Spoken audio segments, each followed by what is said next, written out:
इन दिनों 10 बरस की थी कि अब्बा की एक रिश्तेदार औरत ने बताया कि फारूक, जो तुझको बेटी कहकर पाल रहा है, वो तेरा बाप नहीं है। इस औरत के मुंह से निकले ये अल्फाज मुझ पर अंगारे बनकर बरस गए। मैं जहां बैठी थी साकित हो गई। वो औरत तो चंद अल्फाज बोलकर चली गई, लेकिन मेरी जिंदगी भर का सिख चीन लूट कर ले गई। बाबा घर आए तो मैंने रोते हुए पूछा, क्या ये सच है बाबा कि मैं आपकी नहीं बल्कि किसी और की बेटी हूं?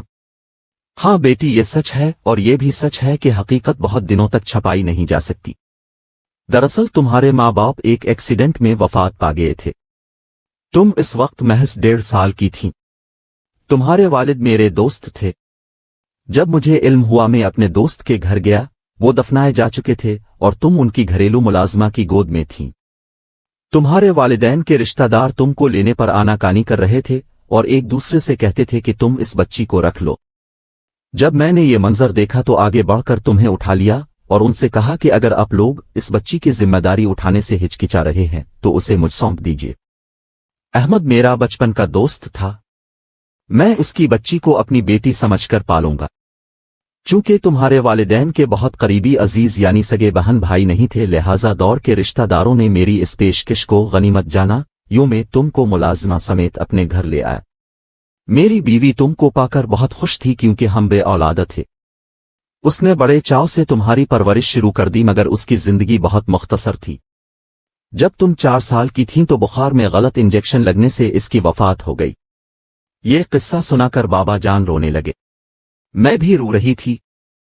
वाकई बाबा ने मुझे इतना प्यार दिया था कि कभी ये एहसास ही नहीं हुआ कि वो मेरे हकीकी वालिद नहीं है। हकीकत जानने के बाद मैंने इस सच को कबूल कर लिया और उनसे मेरे प्यार में कमी ना आई। वो भी बज़ाहिर ऐसे बन गए जैसे ये किस्सा सुनाकर भूल गए हों। उन्होंने एक बूढ़ी बेसहार अलिफ औरत को घर में रख लिया था जो मीर अखियल रखती और मुझे एक दादी के जैसा प्यार भी करती थी। उनको मैं दादी कहकर ही बुलाती थी। मैंने मैट्रिक के बाद कॉलेज में दाखिला लिया।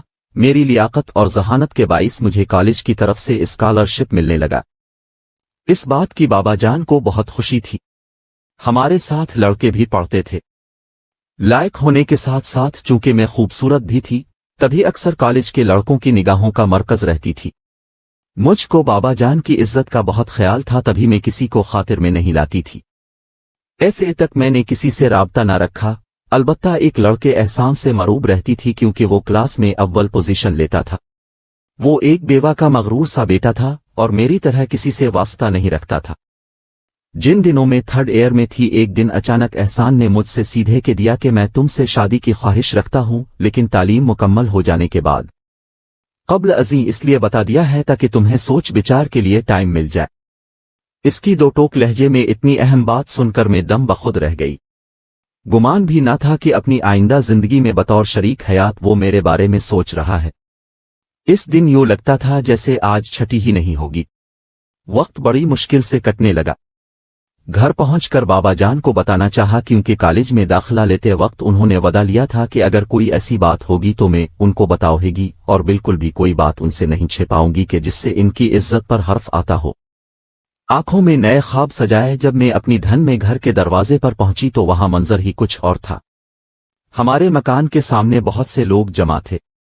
उनको देखकर मेरे दिल की धड़कन तेज हो गई और मैं भागकर अंदर गई। घर में कदम रखते ही मैं पत्थर की हो गई। सामने बाबा के तन मुर्दा पर सफेद चादर पड़ी थी और रिश्तेदार उर्त और मोहल्ले वाली खुवतियों मजमा थीं। कुछ आंसू बहार ही थीं और कुछ रोनी सूरत बनाए अफसुर्दा बैठी हुई थीं। पता चला कि बाबा जान को दफ्तर में दिल का दौरा पड़ा और वो खालिक हकीकी से जा मिले। मैं इस वक्त सोचने समझने की सलाहियत से महरूम हो गई थी।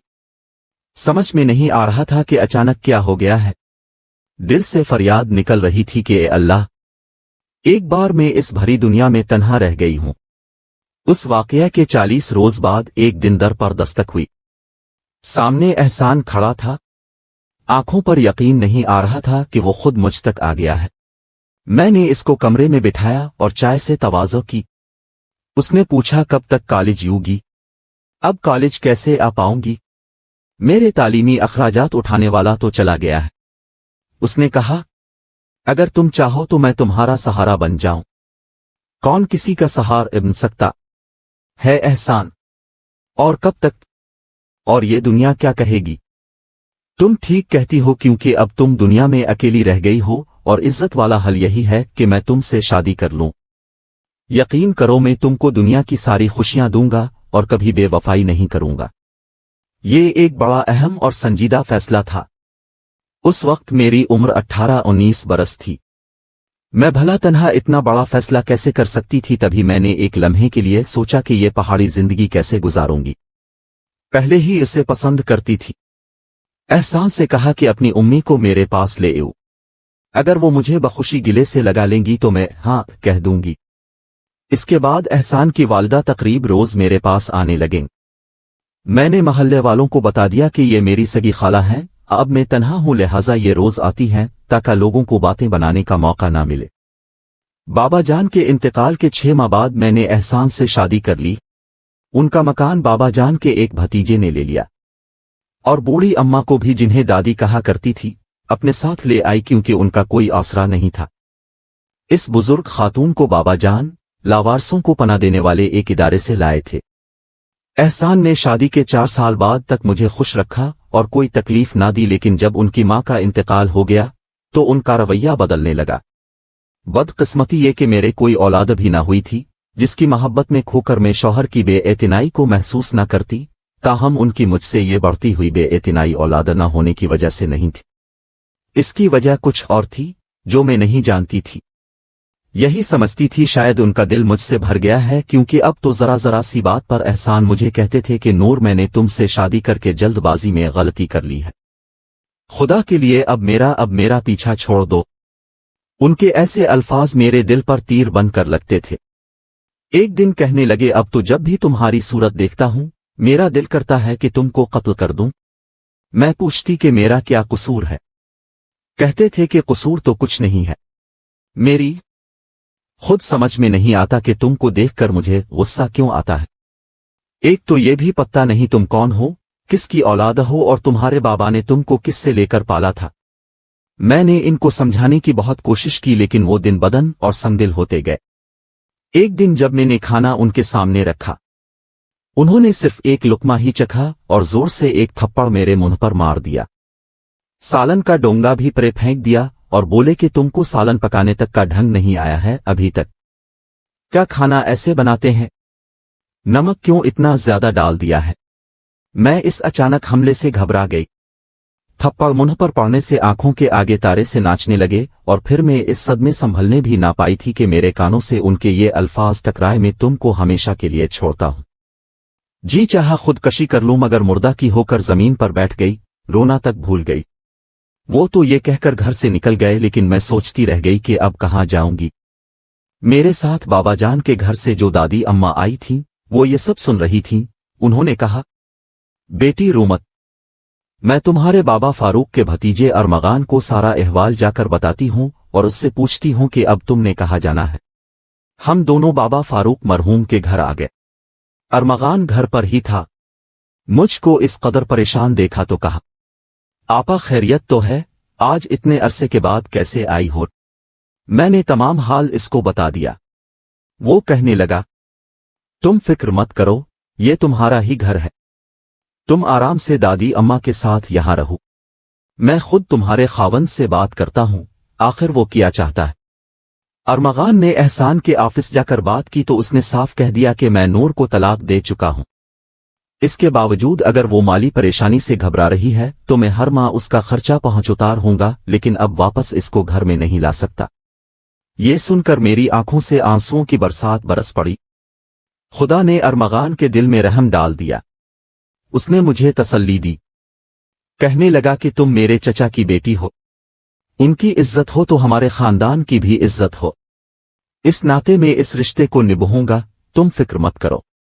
जिस वक्त अरमगान ने ये बात कही, मेरे सर से जैसे मनोबोझ उतर गया। सोचा कि इस बुरे वक्त में कोई तो ऐसा है जिसको रिश्तेदारी का पास है। अगर आज अरमगान मुझको तसल्ली के ये 2 बोल ना कहता तो जाने में क्या करती। अपने बाबा जान के घर आकर मैं दोबारा खुद को महफूज तसव्वुर करने लगी। अब मुझे ये फिक्र सता रही थी कि गुजर बिसर कैसे होगी। गिरछे अरमगान बरसर रोजगार था और कहता था कि आया, तुम फिक्र मत करो, मैं जो कमा कर लाओहेगा अब के हाथ पर रखूंगा, लेकिन मैं इस चीज को अपनी गैरत के थी कि उसकी कमाई पर गुजर बिसर हो। इसी कश्मकश में 2-3 माह गुजर गए। मैंने एहसान की माली मदद को भी ठुकरा दिया था।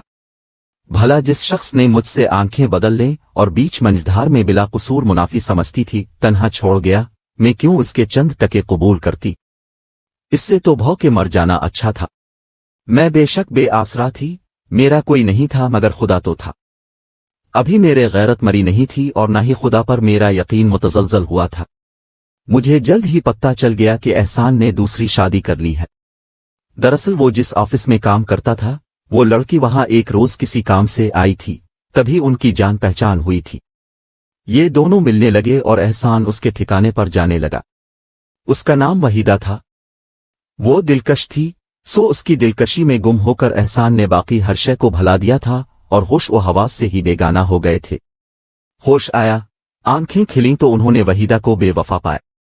जिन औरतों का ईमान दौलत हो, वो वफा को एक बेवकूफ़ी समझती हैं। वहीदा भी उन्हीं औरतों में से थी। जब एहसान से बेहतर और ज्यादा मालदार शख्स ने इसका हाथ थामा और यूरोप की सैर का बेड़ा भी उठा लिया, तो उसने वही किया जो एहसान ने मेरे साथ किया था। फर्क यह था कि एहसान ने बेकसूर मुझे छोड़ा था, क्योंकि वहीदा की यही शर्त थी कि जब तक पहली बीवी को नहीं छोड़ोगे मैं तुम्हारे बीवी नहीं बनूंगी, और वो हर हाल इस हसीना को अपनाना चाहते थे। लिहाजा उसकी खातिर मुझको तलाक दी और अब वही बेवफा उनसे तलाक का मुतालिबा कर रही थी। इंसान को इसकी एक सजा तो जरूर मिलती। जो दुख मुझे एहसान ने दिया वही वहीदा के हाथों उन्हें मिला। उसने तलाक ले ली और एहसान का घर फिर से वीरान हो गया। जब अक्ल गुम हो जाए तो इंसान चमकती हुई चीजों की तरफ एक बच्चे की तरह लपकता है, और जब आंखों की रोशनी वापस आती है फिर पछतावे के सवा किया बाकी रह जाता है। अब एहसान भी बहुत पछताते और वहीदा को गालियां देते। हर एक से कहते कि एक बाजारी औरत की खातिर मैंने अपनी इतनी अच्छी बीवी को दरबदर किया, हालांकि नूर का तो कोई कसूर भी ना था, और बड़े दुख की बात यह थी कि मेरे सवा इसका कोई भी नहीं था। इस एहसास नदामत ने उनको बेचैन रखा। दिन रात पछतावे की आग में सुलगने लगे, यहां तक चैन और सुकून हराम हुआ कि पागल से लगने लगे। मुझको मोहल्ले की एक औरत आकर उनका हाल बताया करती थी। मैं सारी बातें सुनती थी और चुप हो जाती। क्या जवाब दे सकती थी? इन दिनों तो मैं मुलाजमत की तलाश में भटक रही थी। चाहती थी कि जल्द अज जल्द खुद अपनी कफालत करने के लायक हो जाऊं। मैं अरमगान के दस्त नगर भी नहीं रहना चाहती थी। एक दिन मेरे पास एहसान की पड़ोसन आई और यह पैगाम दिया कि एहसान ने कहा है कि अगर आज 4 बजे नूर मुझसे मिलने ना आई तो मैं खुदकशी कर लूंगा। जी चाहा कि यही जवाब दूं कि कर लो खुदकशी। मैं क्यों अब तुमसे मिलने एओ है? मेरा तुमसे क्या वास्ता है? मगर खुदा जाने दिल के कौन से गोशे में अभी तक उनकी मोहब्बत छपी हुई थी कि ना चाहते हुए भी मैं उनको बताई हुई जगह पर चली गई। जब उनकी हालत देखी तो दिल ने कहा कि उनसे लिपट कर अतनार बिटोहे के सारा दुख इन सोहे में बह जाए। उनकी आंखों में जागने से हल्के पड़े हुए थे, खाने पीने से गफलत करने की वजह से बीमार नजर आते थे। उनकी ये हालत देखकर मेरा दिल तड़प गया। उन्होंने मेरे पैरों पर हाथ रख दिए, रू कर मुआफी मांगी और कहा, नूर तुम एक बार फिर से मेरी हो जाओ वरना मैं मर जाऊंगा। तुमसे बिछड़कर एक बार भी मैंने सिक्का सान नहीं लिया। उन्होंने दुखी होकर मुझसे ऐसी बातें की कि मैंने सोचा कि मैं उन्हीं की हो रहूंगी वरना उनको कुछ हो ना जाए। मैं वदा करके चली आई और आते ही दादी अम्मा से कहा, मुझे दोबारा अपने इसी घर जाना है, वही मेरा असली घर है। मैं कब तक भाई के पास रह सकती हूं? अरमगान मीर इसका भाई तो नहीं है, दुनिया भी मुझे इसके पास रहने नहीं देगी। अरमगान को दादी अम्मा ने बताया तो वो बोला, आपा, एक बार तुम इस शख्स को आजमा चुकी हो, दोबारा क्यों आजमाना चाहती हो? और तलाक के बाद जब तक दोबारा किसी से शादी होकर फिर वहां से तलाक ना हो तो पहले शौहर से निकाह नहीं हो सकता। बेहतर है मेरी बहन के इस बेवफा को भूल जाए और अपनी जिंदगी किसी और अच्छे इंसान के साथ नए सिरे से बिसर करने की तदबीर करे। इंसान को अगर अपने जज्बों पर इख्तियार हो जाए तो वो फरिश्ता ना हो जाए। मैं भी एहसान की मोहब्बत से मजबूर थी। अरमगान ने मुझे उदास देखा तो ना चाहते हुए भी मेरे दुखों का मुदावा किया। उसने अपने एक काबिल भरोसा दोस्त के सामने मीर अमसला रखा तो उसने मदद पर आमादगी जाहिर कर दी। तभी इसने मेरा इसके साथ निकाह करा दिया और 2 माह बाद मैंने इस शरीफ आदमी से तलाक मांग ली, क्योंकि मेरे दिल को सुकून मुयस्सर नहीं था। उन्होंने भी जाना कि कोई इंसान किसी के साथ मसनूई जिंदगी नहीं गुजार सकता।